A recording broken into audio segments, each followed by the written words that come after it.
আমাদের কাছে জানতে চান আগামীতে সুষ্ঠু নির্বাচন হলে ওই গণহত্যাকারী দল বাংলাদেশের নির্বাচনে অংশগ্রহণ করতে পারবে কিনা। আমরা বলি আগে গণহত্যার বিচারটা হোক, ক্ষতিগ্রস্ত লোকেরা আগে তাদের ইনসাফটা পাক, তারপরে তারাই রায় দিবে যে ওনারা এই দেশে রাজনীতি করার অধিকার রাখেন কিনা।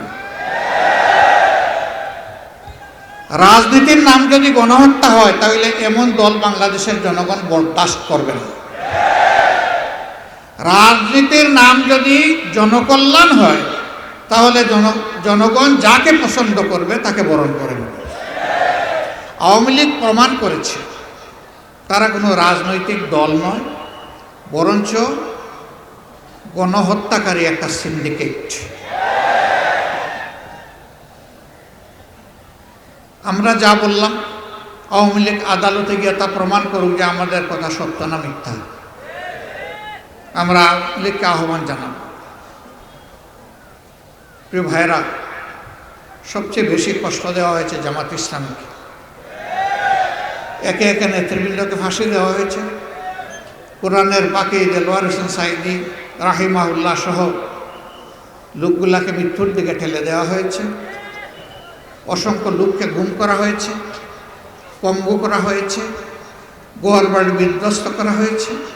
আমাদের সবগুলো অফিস তাদের পুরা সময় জুড়ে তালাবদ্ধ করে রেখেছে, আমাদের নিবন্ধন কেড়ে নিয়েছে। শেষ পর্যন্ত দিশাহারা হয়ে তাদের রাজনৈতিক আত্মহত্যার 4 দিন আগে আমাদেরকে নিষিদ্ধ করেছে।